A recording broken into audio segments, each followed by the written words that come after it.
My name is Caitlin Holter, and this is my reflection vlog for the ceremonial speech. How did you think you have advanced in public speaking during this semester?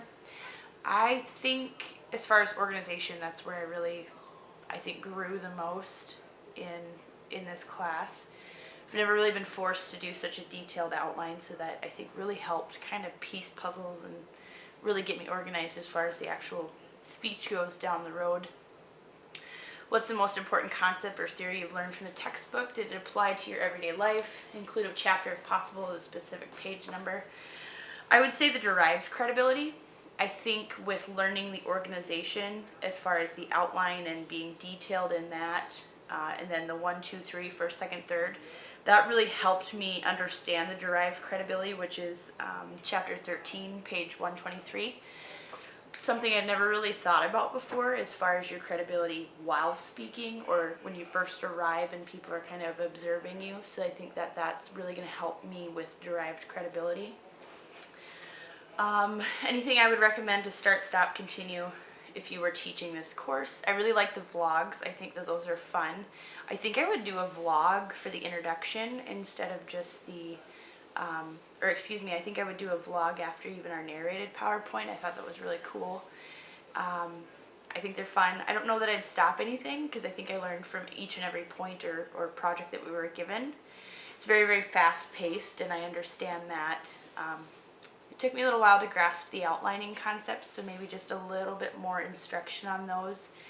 I know that there's a lot of other students that experience outlining in maybe their previous classes for speech or English. However, feel that my high school speech teacher kind of failed us on that because we were never required to do any type of detailed outline. It was simply note cards and then present. So I think I struggled there a little bit, and I don't know if that's just because we were a smaller school in a smaller town and we just didn't have the funding for, I don't really know why the ball was dropped there, and it hasn't been that long since I've been out of school. So how did I practice my delivery? I think I just went over it in my head a lot and then in the car a lot on the way to work. And I know I didn't nail it 100%. It definitely was not up to par with where I'd want it to be. If I could do it over, have another week, I guarantee you I'd definitely excel a lot further than I did for this one. Did I get less or more nervous as the speech progressed? Absolutely less. I think the benefit of recording your speeches and then submitting them to YouTube is you kind of get to stop if you know that you've really messed up and then continue on in a different, segment. I try not to do that. I really try and give you kind of the raw presentation because I know that in speech class that's how it would be, and I want the honest opinion of what it's going to be like because I'm not going to get 2 or 3 go-arounds the next time I present in front of a group. After the semester, what feels like second nature in terms of organization or delivery? I think I really liked the outline.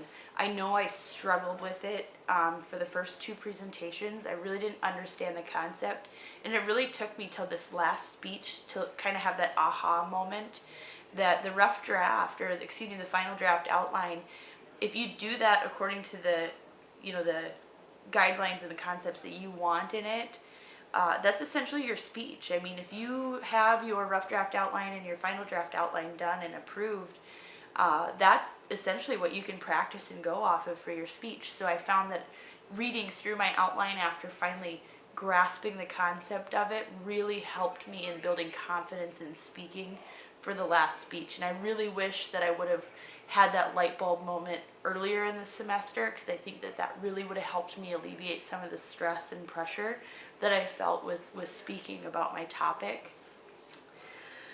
And then, how did your audience respond to your speech? I thought this one was kind of great because I had my brother-in-law and my sister-in-law here, but I also had my grandma. And my brother-in-law and my sister-in-law, of course, are close to my age, so they knew who Jennifer Lawrence was. My grandma, not so much. She's a big, huge Clint Eastwood fan. She kind of grew up in that era. Has no clue about any of the movies that Lawrence has been in.